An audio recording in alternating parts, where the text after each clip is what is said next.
Hello, everyone. Welcome to episode 30.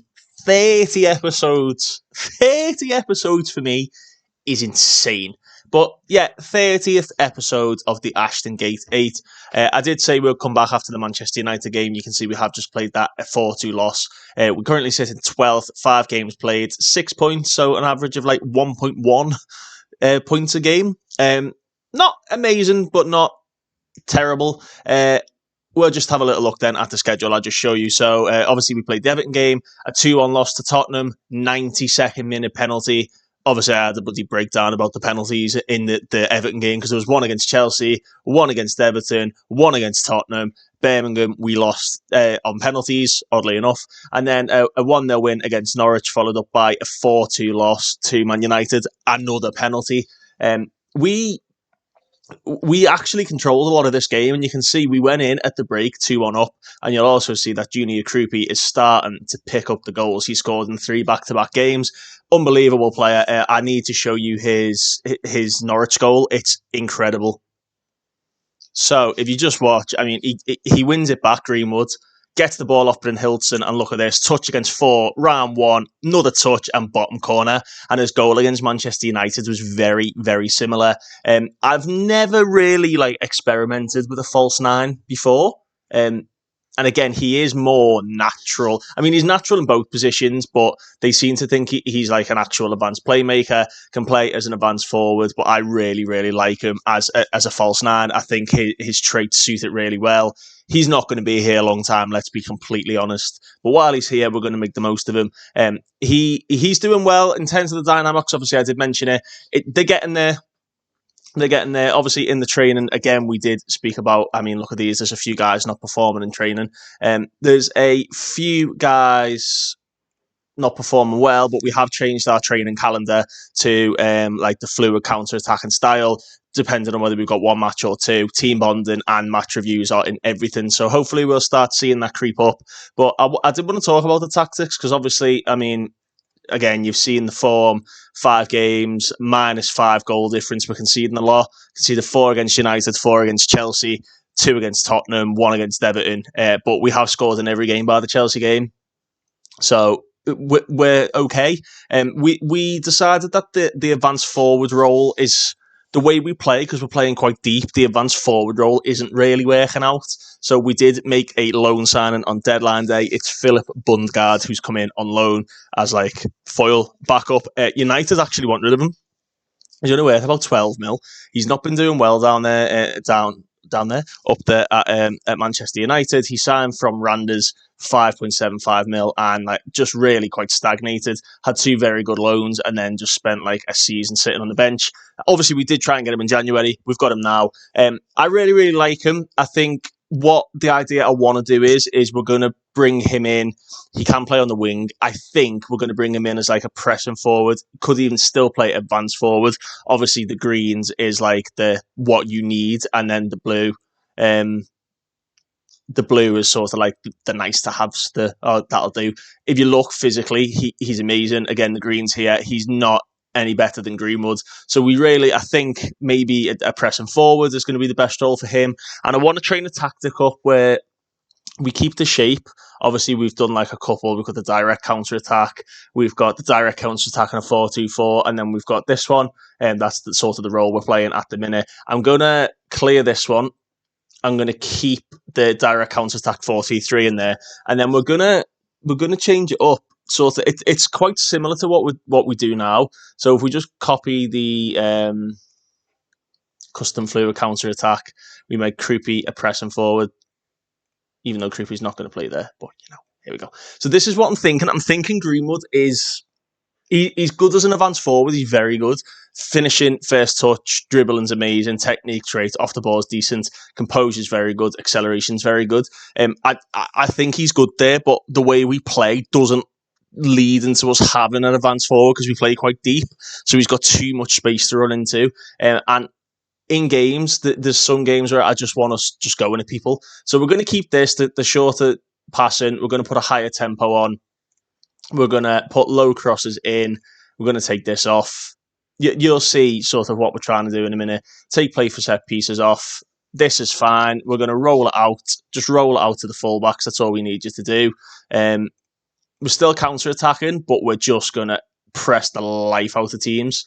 I want to train in this. Obviously, the intensity is very high, but we just need a tactic that we can just flip to when we just need to get at teams. So I think keeping it very similar to what we do, if you look at the familiarity, they're still quite good with it. Obviously, it's the press and that they're trying to get used to. But I mean, even if we were to go attacking, the mentality, they're not great with it. But if we just flip to that throughout the season, and then we need to change these midfield roles up, really, don't we? So I don't mind the ball winner there, to be honest.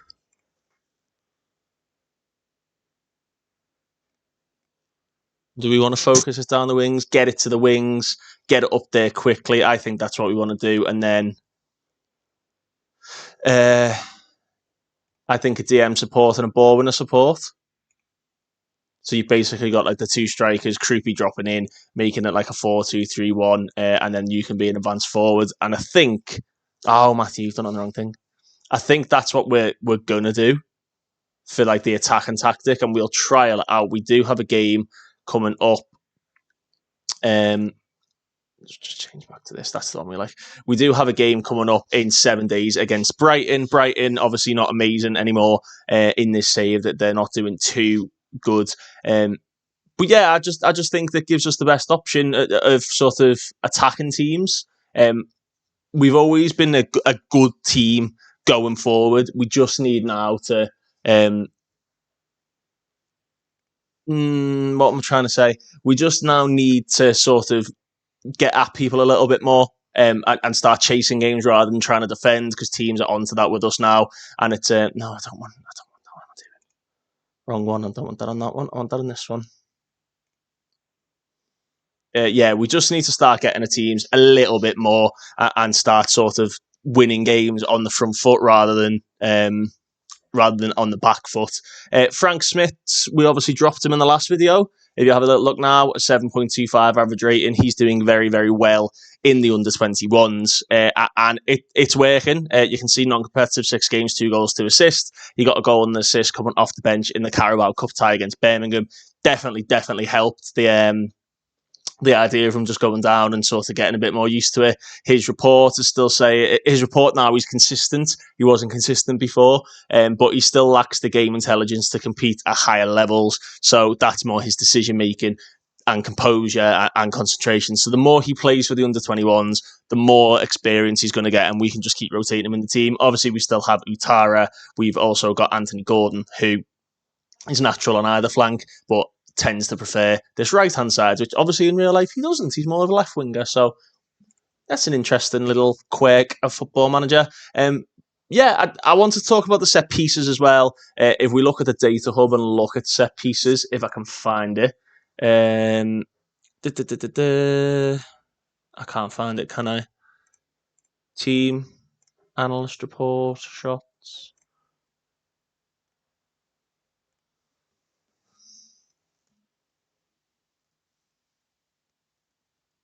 Here we go. Goals from set pieces this season. We're smack bang in the middle of it. We've not got a high number of set piece goals or a low number. We're smack bang in the middle with 1, and that's not good enough. So we score higher than average amounts, but we can see the higher average amount. So I want to change the set pieces up. If we look at the set piece attacking efficiency, not good enough.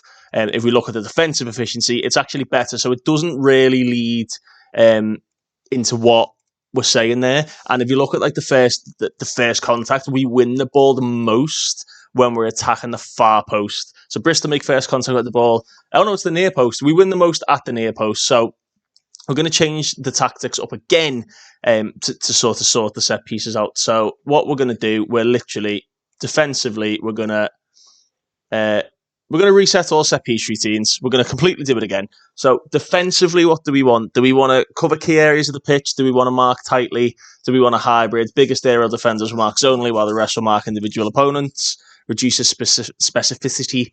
The pros to the zone of marking is that it covers a lot. It's less vulnerable to losing their markers. Opponents can get a run and start. Crosses in between zones can cause confusion. And player marking we're not very good markers. So I think we're going to try zonal marking.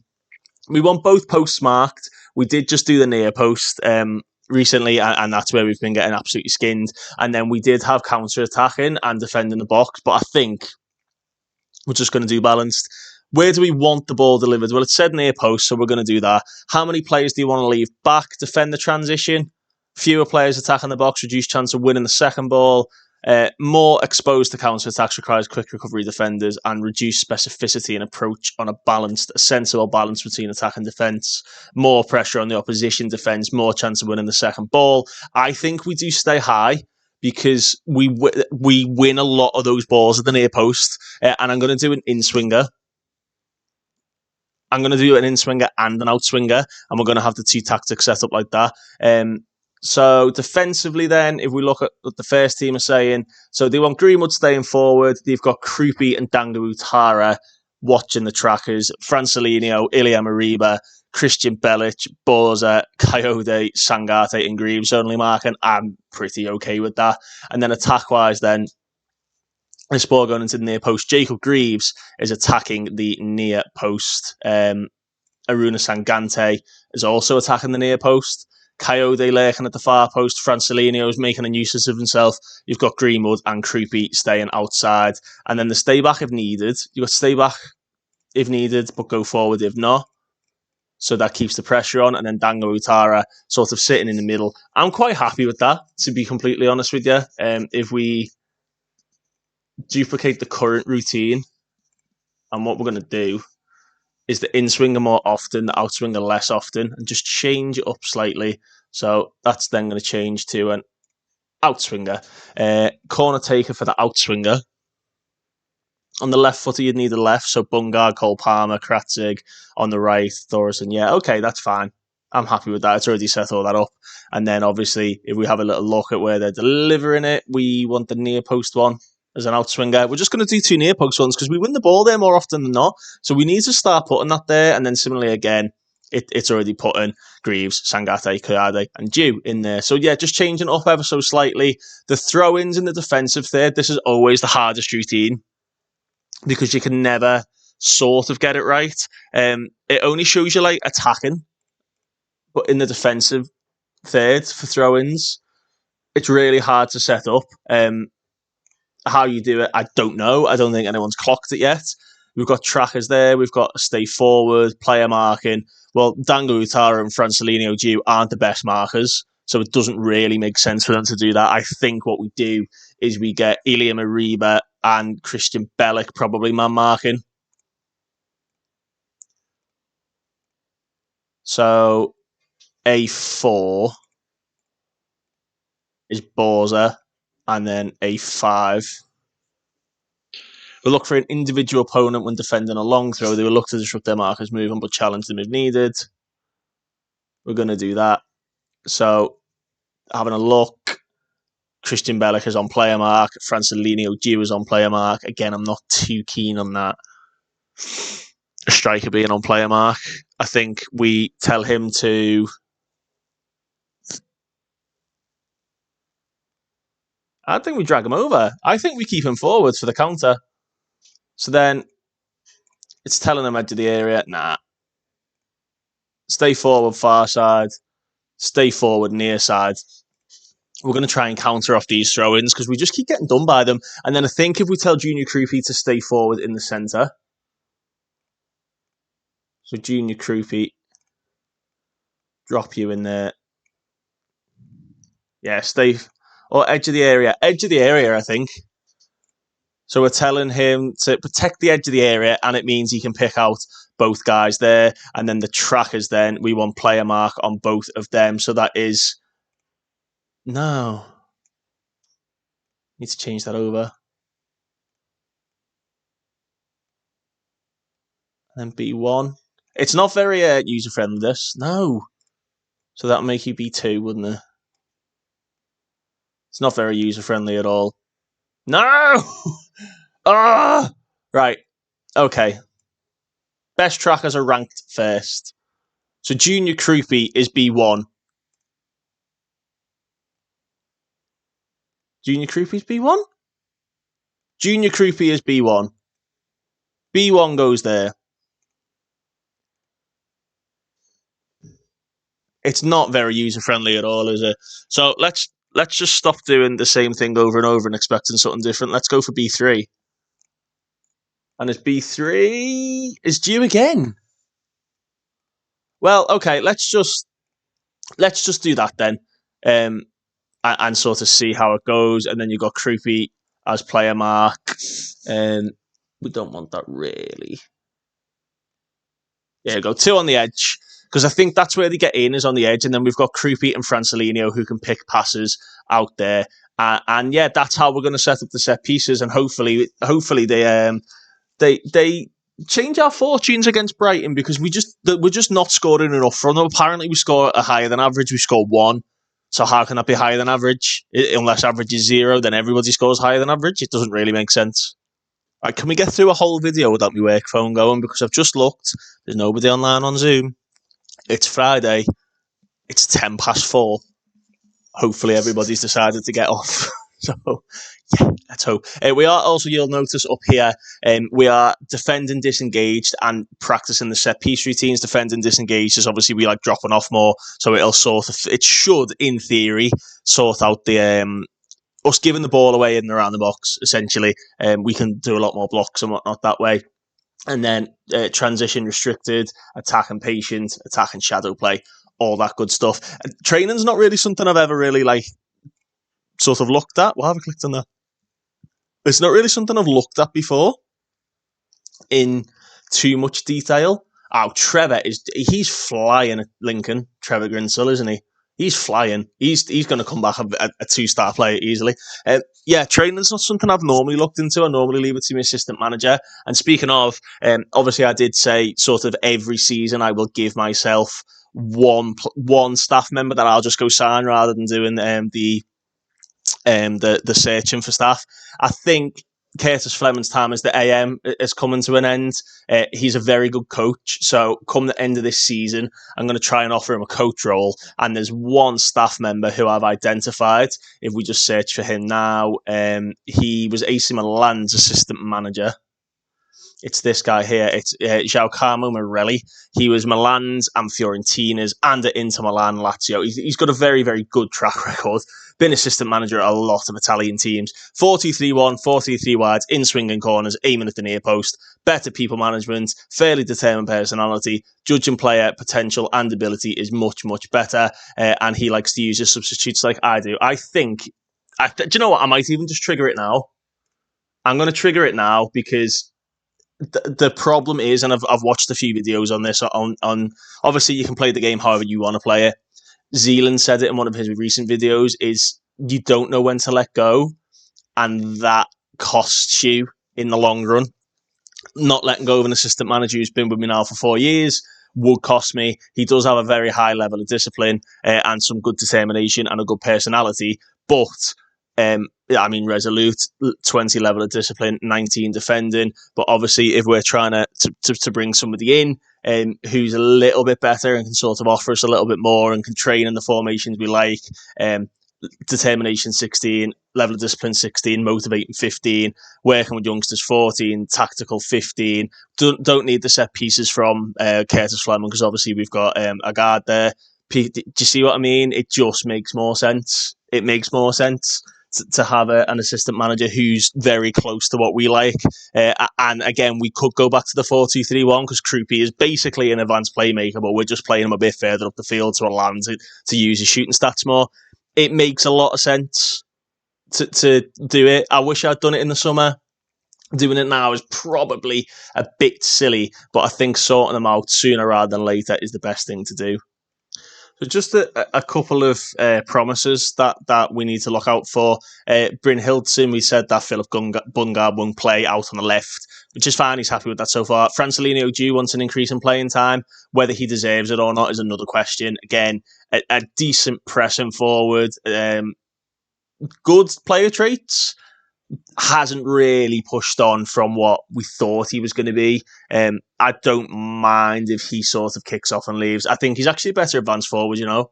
His dribbling's not great, but finishing, first touch, technique, off the ball, acceleration, and composure are his best attributes. How would he be as a poacher, actually? Finishing 13, anticipation 14, composure 15, off the ball 14. I think he's a poacher. And those who have watched the whole series will know that I really like the poacher role this year. If we just look at this then and sort of our normal way of having a look at how a squad is performing with the average ratings, Heidel is doing very well in goal. So Tarnavanu, do you know what? Tarnavanu's not doing too bad. He played in that cup game against Birmingham. Sangante is on a 6.68 and Diouf is on a 6.77. Where's Rafa Marin is on a 6.9. So in theory, Rafa Marin is the better centre-back. So my work phone didn't ring. My normal phone rang. Fantastic. So yeah, that's what I was looking at, is the average ratings. Again, I think we've sort of stumbled on like the best 11, apart from Belic.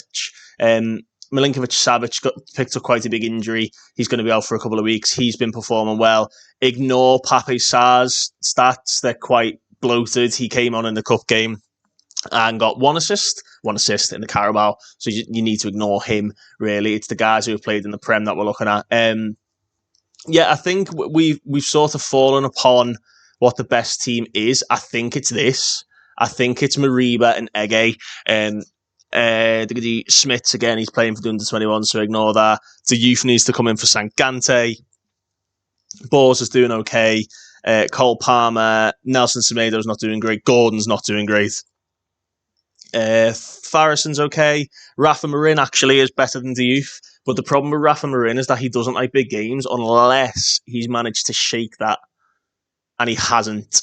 So Rafa Marin needs to come back out. He played against Manchester United, actually played quite well. So you drop back down there. Papsar, ignore. Who else? Bryn Hilton's done okay. Raekwon Nelson's not. Bungard has obviously come in as a loan, so we can put him back into the side somewhere. We'll drop Lorenzo Luca. And yeah, I think that's it. Cole Palmer is okay.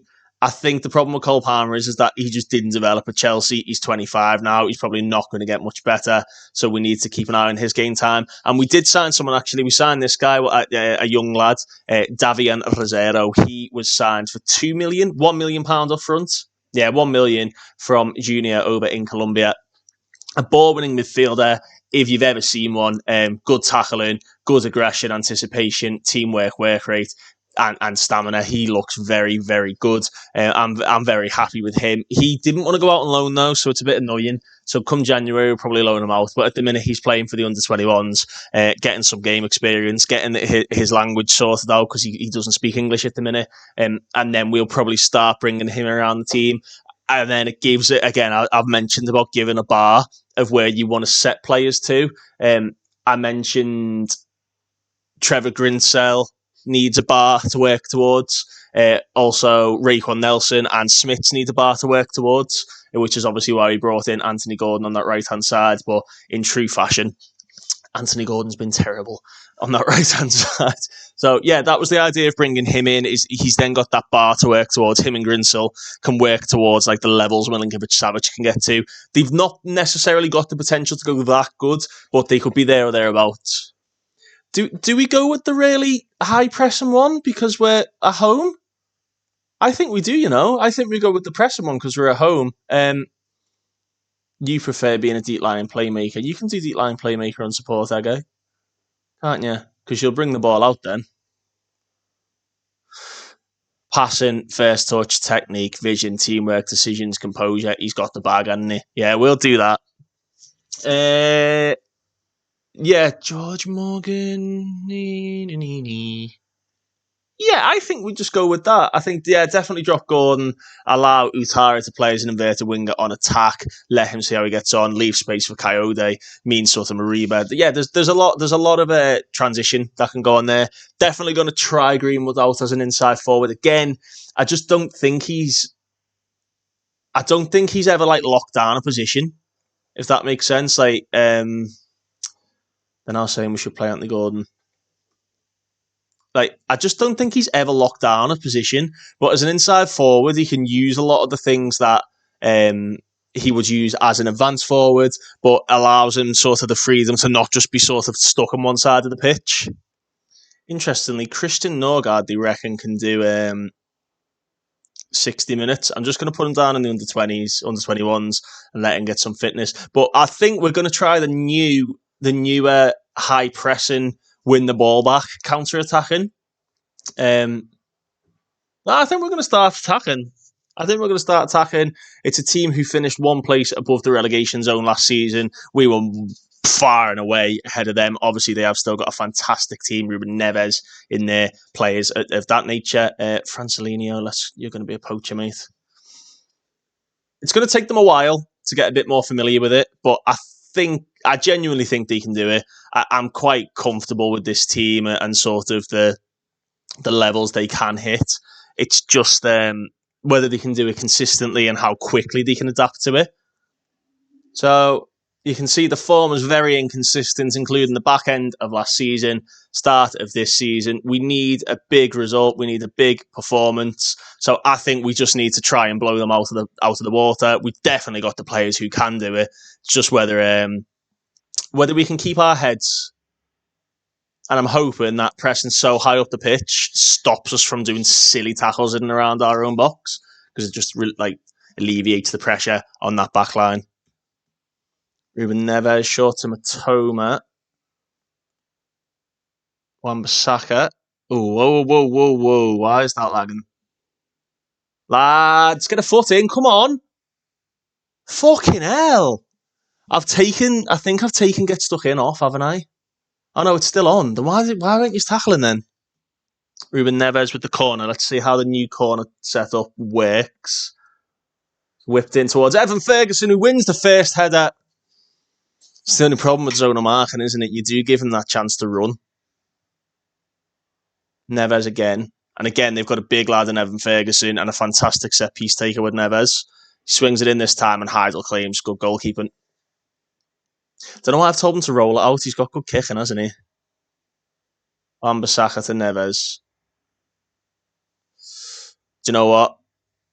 Attacking doesn't make sense because we've already got some very high attacking duties there. So Heidel with a long kick for Dew. It's found Junior Krupi out to Greenwood. This is quite nice. What can we build? Greenwood chips it over. Junior Krupi's in there. Corner. We've got low crosses on, so I don't know why he chipped it up like that. Especially to Krupi. Yeah, I don't think attacking makes sense because A, we've not got the players to keep the possession, and B, we've got like a complete wing back, an inverted winger on attack and inside forward. It doesn't make sense to be so attacking because you're just asking for like Coyote, especially, to be caught out of position. And since going to balanced, you can see we're actually starting to get a few shots away now. So let's see how we are with the throw. Coyote short to Dango Utara. Ball in. No one attacked it. And Brighton look to counter through João Pedro. Coyote's got to get back. He's 2-on-1 against Matoma. Ferguson. Oh, God. João Pedro. Borza comes across. Good defending from Andre. Greaves. Borza. Greaves. Mariba. Nice play. Finds Greenwood. Greenwood to Dew. Dew into Junior Krupi. Junior Krupi out to Dango Utara. Into Francelinho! It's a fantastic goal for Bristol City and he's going to call it offside, isn't he? It's been given, and that's what I'm on about. Take it to teams. You're good enough players. You are good enough players. Krupi's ball to Dango's great, and that touch through Francelinho. He had 4 to pick from. He had Krupi, he had Mariba, he had Greenwood. Fantastic, absolutely fantastic. It's the type of goal that I want to see. Nice counter-attacking, free-flowing football. It's a bit more attacking. That's what the fans wanted. I'm going to ignore that because it's not that many more fouls to what Brighton have committed. And only 1 yellow card, so I'll ignore that for now. But that's exactly the type of goal I want to see. Greenwood's on a 7.0. That's the highest average rating he's had for a long time. Wan-Bissaka with a throw-in. And if we can win it high... I don't think Brighton were expecting us to play this high, you know. Do you know what? If we've got... no, that's what we want on. Prevent goalkeeper short distribution. We know Brighton are Perverts playing out from the back. Krejci out to Webster. Greenwood, unlucky. Sanchez, Coyote's trying to come over, and João Pedro's clean through, and Heidel's made a stupid mistake. What's the goalkeeper done? Nicholas Heidel has come a long way, not got anywhere near the ball, and I think that's going to be 1-1. I don't think VAR are going to overturn this. Oh, it has been disallowed. Oh my God, we've had a let off. Because Nicholas Heidel, who was off then? Do you know what? That's a good line. They both were. If anything, yeah, they both were. That's good. That's a good line. Got quick players in there as well, so they did well to just snap forward and catch them off. Greenwood with a deep free kick, looking long for Borza. It's headed away. Dango Utara. Dango! Oh, get it in, lads. Here's our first corner. Our first chance of an attacking corner that we've seen. We're going for the in-swinger. So the outswinger, I should say. It's Ilya Mariba. Swings it in! And Greaves! Oh, it's in! It's gone in off Greaves! Did that hit the post and come back in? Did that hit the post and come back in? He's doing some sort of little... He's giving it to Brent. So Mariba takes it. Greaves with the header, hits the post, comes back off Jacob Greaves. And you know what? It doesn't matter how they go in. If they go in and it counts, the new set-piece routine works. The more attacking football seems to be working. Take another gear, lads. That's another gear. I'm more than happy with how they've played. A couple of players not really performing up to scratch. I sort of give Diouf and Borza like sort of 10-15 minutes to make do. Krupi's there or thereabouts. But we do want to see Philip Bungard. So G's going to come off. We're going to bring Bungard in. He likes playing as a pressing forward, so we will make him a pressing forward. Greenwood's quite tired. Obviously, we've got Gordon on the bench. We've got Benjamin Faras on the bench as well. So we've got options. We've definitely got options. We're playing well. There's a change in tactic. There's a change in the set pieces. We get it right sometimes, don't we? And Heidel, that's not right, Heidel. Was that an outside of the right foot switch of play? I can't stop bloody coughing. Sanchez being closed down and forced all the way back to Petrovic. Now Adam Webster, Neves. Playing as like some sort of half-back Ruben Neves. Webster. João Pedro, Wan-Bissaka. Borza. Oh no, Evan Ferguson. Oh, big save by Heidel. Resulting corner then. It's Ruben Neves. Swings it in. Webster's there. It's headed away by Jacob Greaves. Good defending. Captain material, Jacob Greaves, isn't he? I don't think it'll be long before he gets the armband. Krejci to Webster. Jedson being closed down by Egay Aslan. And he's got to be careful, and Aslan wins it. Here's Bungard. Bungard flies in, and Krupi's found Greenwood in space. Mason Greenwood. Oh, Mason. I like Philip Bungard. I like that. Absolute pig. Throws himself hell for leather into that tackle. Borza and Diouf are not performing. We've sort of given them the 15-20. Diouf's getting a bit better. Borza's not doing great. Yeah, we need to take Borza off, don't we? Who have we got on the bench who can play left back?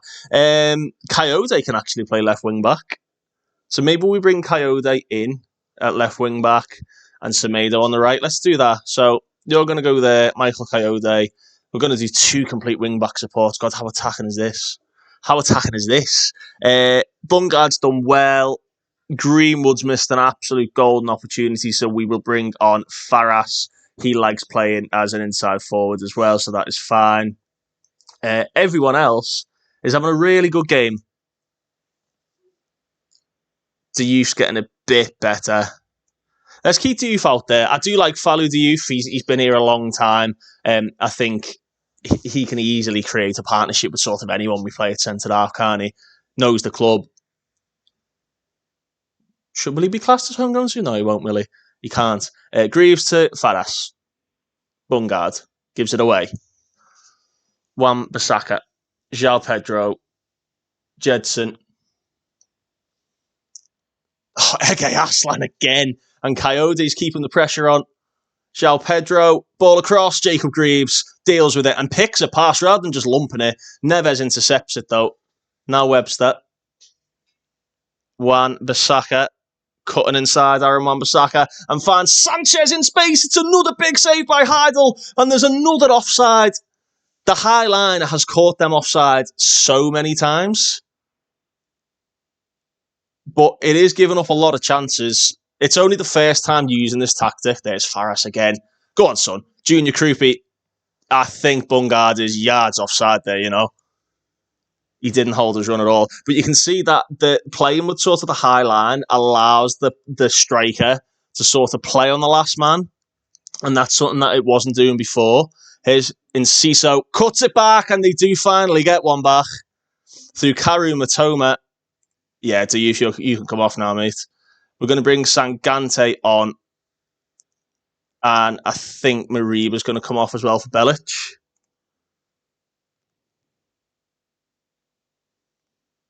I think that's how we'll see the game out.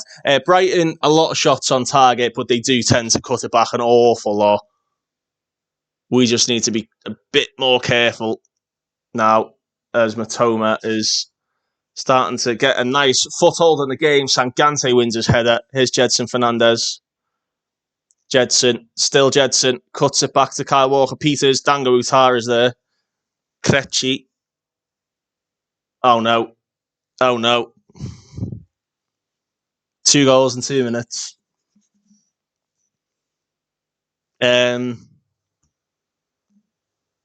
It's a new tactic. I'm disappointed, to be completely honest. Midfield with nowhere. They've got back into it now and they're just sitting off. Playing more disciplined. They've got back into it. They're sitting off. They've made a load of defensive changes. And do you know what? It would not surprise you. Yeah, there's Neves hitting the bar. Doesn't surprise you this. Semedo's had a stinker since coming on. And Heidel's been forced to kick it long. And I don't know about that. And he didn't win it, Ege. And Ferguson will probably win that. He doesn't. Belic needs to get there. We just need a foot in, lads. Come on. Webster to Walker-Peters. Belic wins it. There you go. Belic back to Nelson Semedo, who's had a stinking cameo. He's found Dango Utara. He's got men in the middle. He's pulled it back to Belic. Aslan to Coyote to Bungard. Ege Aslan. Michael Coyote. Can he get a ball across the box? He's gone for goal! Michael Coyote! And outside of the foot. Just places it into that far corner. Michael Coyote. Brilliantly done. Good football again. Arslan. Nice 1-2 with Coyote. And look at that. Gets inside. And he does a great finish. Petrovic doesn't do too well. If we can just start getting a few more shots on target in this system. But what a throw. Go on, Bungard. Go on, son. Bungard. Faras is going to win that. He does. Junior Krupi. Semedo. Keep the pressure on. Dango. Semedo. Ball across. Faras! Thorson. Near post header, lad. He's tried to head it back where it come from. Oh, Faras, man. He tried to head it like back over, but there was literally acres of space. Bungard on the edge there, son. He's gone for Coyote again, and it's a penalty. Give him a pen. Give him a pen. We've had a penalty given to us. It's not against us for once. For once. It's been given. Thomas Bramall has been very busy today. Is that Bungard taking it? It's Bungard on his debut. Philip Bungard starts with a goal. The Man United loanee. Philip Bungard. Do we have our answers to the striking situation? Good penalty. I'm still not convinced on the left-hand side. The only one who's actually got a goal return so far is Bryn Hilton. Bryn Hilton obviously being the older player we brought in there. 7 minutes. Where's he got that from? Dango wins it. Falls for Mark Rocker. Well blocked away. Mark Rocker again. Neves. Through, Semedo gets it away. He's recovered well, Semedo. He started off pretty poorly. This is definitely not a tactic we want to be using in that winter running, is it? Very, very high pressing. One again, and Belic is up there, and Thorson Farras, he's cut inside. Farras, oh, he just couldn't get his shot away, and Sangante deals with it. I like Farras. He's quite raw. He's a good finisher. Obviously, he missed that header before. He's a good finisher from what I've seen of him in like pre-season and sort of what his XG stats said the year we signed him. I think he just needs to adapt a little bit more, and then once he's adapted, we should be okay. Intercept that. Belic has been fantastic, hasn't he, Belic, since coming in to that midfield role? He came in just as they made it 2-2. He's made it that centre mid position his own in this game. And Arslan, again, he just keeps us ticking. Heidel's looking for Junior Krupi, doesn't win it, but if Bungard does, Arslan, this will probably be the end of it. Farras can't keep it in, and that should be the end of the game. It is. It's Bristol City 4, Brighton and Hove Albion 2. The first time using the higher pressing tactic, keeping the shape. To be fair, keeping sort of the overall approach. We just made the passing a bit higher. We're slightly higher in the counter-attacking. We're higher intensity and a higher tempo in the attacking tactic. So we're keeping the core of it there. So a result then which pushes us back up to 9th. Goals for Francelinho Dew and Philip Bungard. And that left-hand striker role wasn't scoring goals at all. So we've got some goals there. I'm gonna give him a little put an arm around him. Really pleased. How are the lads getting on loan? Yeboah didn't do much. Trev came off the bench in a 3-1 win. Oh, Trevor, please become a good player, Trevor. I think that new attacking tactic works quite well. Will it work against Liverpool? I highly doubt it. They'll probably pull us pillar to post. Arslan's want to buy a few Premier League teams now. Interesting, but we're not going to let him go. So yeah, very, very nice. Junior Krupi was unlucky not to get on the score sheet. He played quite well. As you can see, he's just getting better all the time. This tactic will probably adapt a little bit more over time, but for the time being, that worked. Christian Belic, what a performance off the bench, because I think Mariba was just getting overrun a little bit. He come in, won the ball, kept us ticking over. Brilliant performance. Michael Coyote, what a signing he's turned out to be. He came in for what, 9 mil? 12 mil from City, 6 assists last season, got 2 goals so far this season. A fantastic player. And we scored off a corner. Tinkering, I'm the tinker man. But I'm going to leave that there. Thank you very much for watching. This was episode 30. We'll see you all next time for episode 31 of the Ashton Gate 8.